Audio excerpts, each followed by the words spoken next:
बिस्मिल्लाहिर्रहमानिर्रहीम।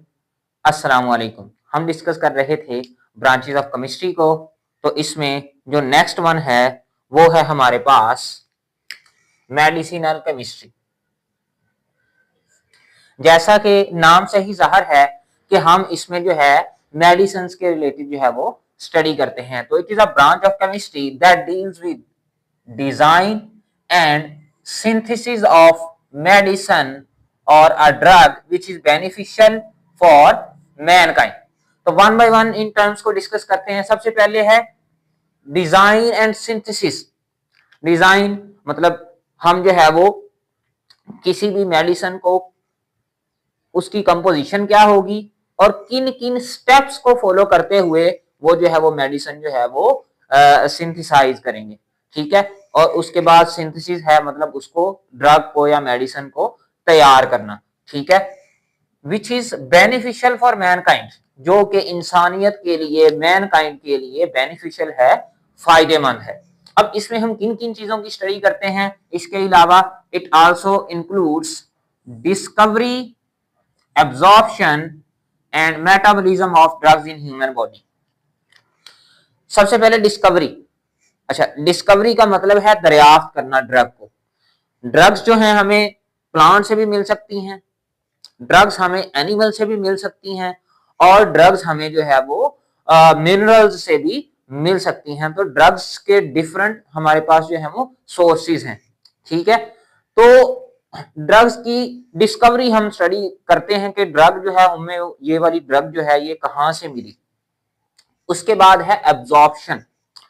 Absorption human body के अंदर जब ड्रग हम इंटर करते हैं तो वो कैसे जो है वो ब्लड तक पहुंचेगी या उस एरिया तक पहुंचेगी, टारगेट एरिया तक, जहां पे जाके उसने जो है वो असर दिखाना है। फॉर एग्जांपल अगर डिजीज जो है हमारे पास उसके स्टोमे सॉरी लीवर के अंदर है तो लीवर के अंदर जाके वो कैसे जो है वो इंटरेक्ट करेगी या बॉडी में कैसे अब्जॉर्ब होगी ताकि वो लीवर तक पहुंच सके। तो अब्जॉर्प्शन का मैकेनिज्म हम जो है वो स्टडी करते हैं। उसके बाद मेटाबॉलिज्म ऑफ ड्रग्स।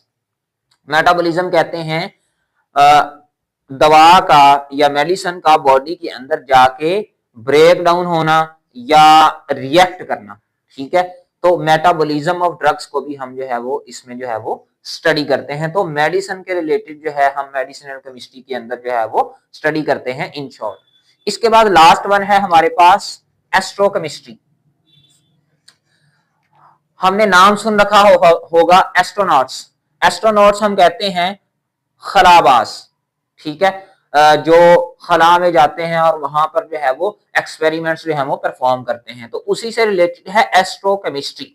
तो वो आखिर वहां पे जाके क्या करते हैं, it is the study of molecules and ions recurring in space and Interstellar space. तो ये उन मॉलिक्यूल्स और उन आयंस की स्टडी है जो हमारे पास स्पेस यानी कि खला में मौजूद हैं और इंटरस्टेलर स्पेस में मौजूद हैं। अच्छा, इसमें दो टर्म्स हैं। एक तो इंटरस्टेलर स्पेस क्या होती है पहले मैं ये बता दूं और फिर रेकरिंग का भी बता दूं। स्पेस का तो हमें पता है कि खला को कहते हैं। इंटरस्टेलर स्पेस कहते हैं कि स्टार्स और प्लैनेट्स के दरमियान जो हजारों मील खाली जगह पड़ी हुई है जहां पे स्टार्स और प्लैनेट्स की ग्रेविटी भी असर नहीं करती, उसको हम कहते हैं इंटरस्टेलर स्पेस। अब ये जो इंटरस्टेलर स्पेस है इसमें भी कोई ना कोई मॉलिक्यूल्स और कोई ना कोई आयंस जो हैं वो मौजूद होंगे। तो उन्हें हम कह देते हैं हमारे पास उनकी जो स्टडी है वो भी हमारे पास एस्ट्रोकेमिस्ट्री के अंदर ही आएगी। यहां पे है रैकरिंग।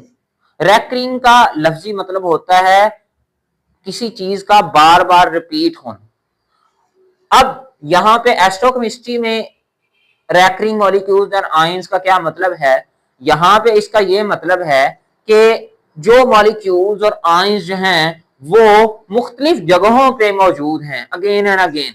ठीक है। मतलब स्पेस में और इंटरस्टेलर स्पेस में बार बार वही मॉलिक्यूल्स और वही आयंस जो मौजूद हैं हम उनकी जो है वो स्टडी भी करते हैं।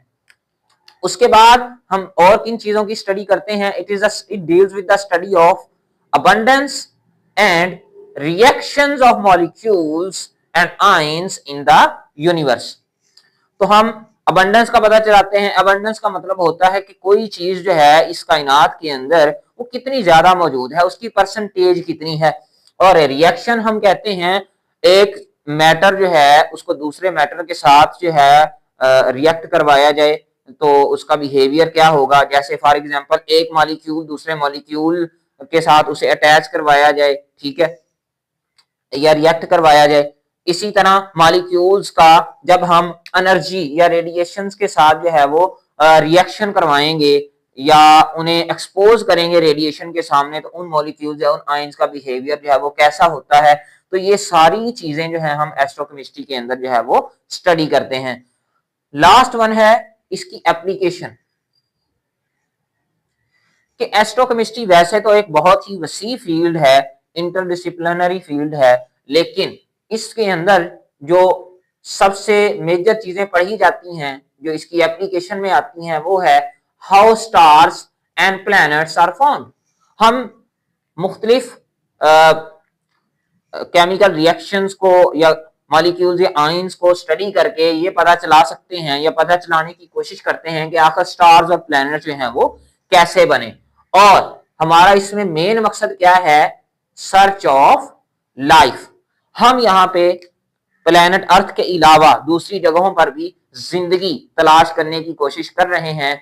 क्यों? क्योंकि इस दुनिया के वसाइल हमें पता है कि आहिस्ता आहिस्ता जो है वो रन आउट होते जा रहे हैं, बर्न आउट होते जा रहे हैं, खत्म होते जा रहे हैं। तो हम चाहते हैं कि हम दूसरे प्लैनेट्स पर भी लाइफ को सर्च करें। तो that was all about branches of chemistry.